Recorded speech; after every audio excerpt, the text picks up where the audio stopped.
let's do a quick summary. All right. First of all, Taylor has an average rating of 6 in the Stockwatch throughout the entire season. So worth noting, if she goes on to win, she will be the winner who has watched the least amount of Big Brother before winning the game since Hayden Moss. Interesting stat. If she wins without winning the final 3 HOH, she will join an exclusive group. She will join Maggie, June, and Dr. Will as the only winners to win the game with fewer than 3 competition wins. If she does win the final 3 HOH, there are a couple others that join that group. She will also be the first winner to come back from being on the block in the first week all the way until the eviction vote in the US. As well as the first winner to survive being on the block at least 5 times on eviction night. Could be 6 times if she doesn't win the final 3 HOH. Again, this is in the US. And of course, she will be the first Black woman to win Big Brother US proper, non-celebrity. Some interesting stats. Now, here's the summary. I'm going to give you the summary now of the weeks through the game, and then I'm going to give you the sort of like wrap up on how I view Taylor's game. So, Taylor came into the game severely disadvantaged because she wasn't allowed to be herself in the same way that many others in the game were allowed to be.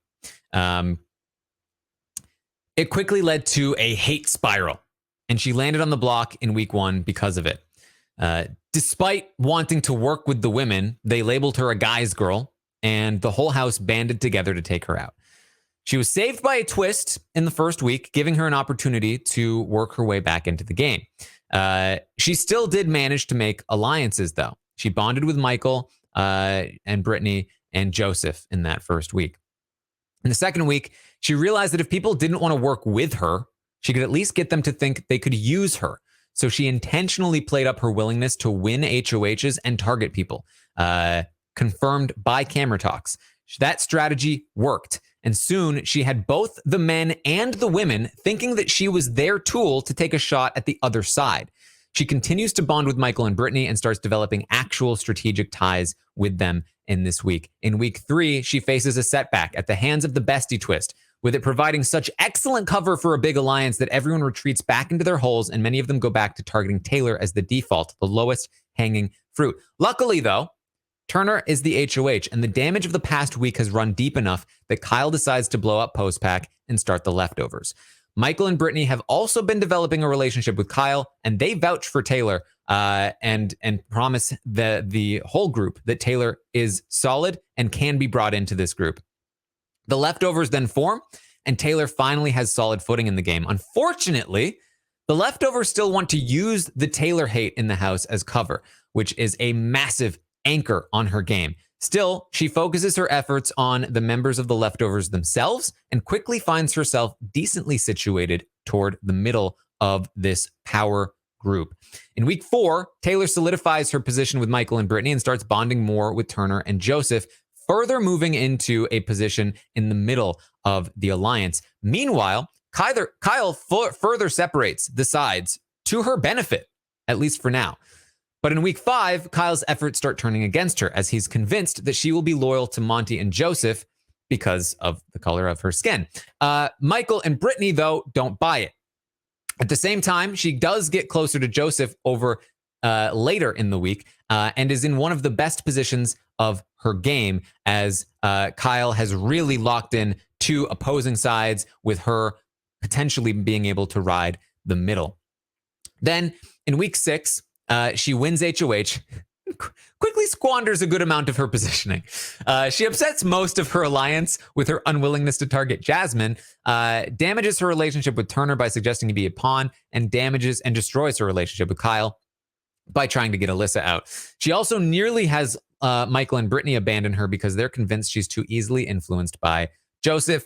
Not a great week. But She has a very solid week to recover in week 7 when Michael chooses her to join him inside. She has just enough of a relationship maintained with him that he still wants to protect her. He pulls her inside and she gets that whole week to recover her position, which she does, and more so. Because even though she loses Joseph this week, she picks up Monty, who is somebody that she had wanted to work on in the previous week and intentionally told Joseph, hey, I'm going to work on Monty. She also gets Michael and Brittany back on board fully at this point. At this point in the game, her win equity is the highest it's ever been. There are massive targets all around her, and she has some of the best jury credentials out there. In week 8, her game takes a little bit of a tumble, as Joseph did tell everyone outside about her final 3 with Michael and Brittany. And when Michael and Brittany reveal Kyle's Cookout 2.0 comments, things turn around. Kyle is evicted, Monty is saved, and she's basically now a lock for the end game. In week 9, Michael wins HOH and takes out Terrence, which is great for her in general. There's a moment where it looks like Turner and Monty are not going to take a shot at Michael, but despite recognizing that it would have been too early to do so herself, she gets both of them back on board to taking a shot at him. Which, of course, ends up happening in the double eviction. And in week 10, she gets closer to Monty and makes a final 3 deal with Turner. And then in week 11, she wins HOH, guaranteeing herself a spot in the final 3. She seemingly has locked Monty in as somebody that will take her to the final 2, but seems to perhaps mistakenly believe that she has a better chance to win against Monty than Turner. A misconception that I do believe could end up costing her the win. So here's what I think needs to be made clear about Taylor. There are almost 0 cited incidents involving Taylor that were not shown on the feeds. Again, why this whole notion of like, well, something must have happened, something must have been done. She entered the game and immediately was not given the same space to exist that the others in the house did have. Her every move was scrutinized both inside and outside the house, despite the fact that she consistently showed others the very grace they failed to give her, and then some. She dealt with an extreme amount of adversity in the first couple of weeks that with even the people that would later become her friends isolating her because they either trusted the consensus that she was a bad person or felt like they needed to fit in.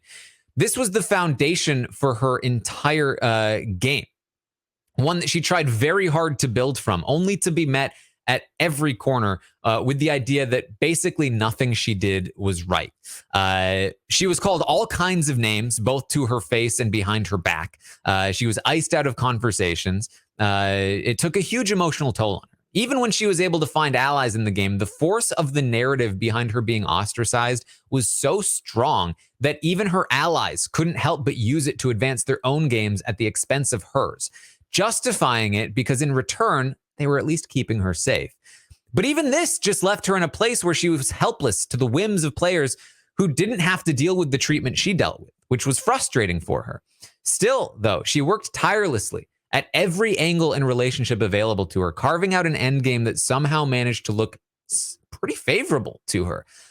For someone given such a small margin of error socially, she managed to be the player who made the fewest unforced errors in the game, especially toward the end. Her biggest mistake by far was the HOH reign, a costly mistake that I do think damaged a couple of relationships, as well as some respect that people had for her strategic acumen.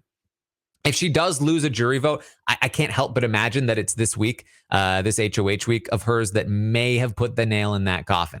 Above all, though, I think it's her resilience that stands out. And that translates through her gameplay and her jury management. She never gave up on a relationship, no matter how damaged it was or how much the person had wronged her.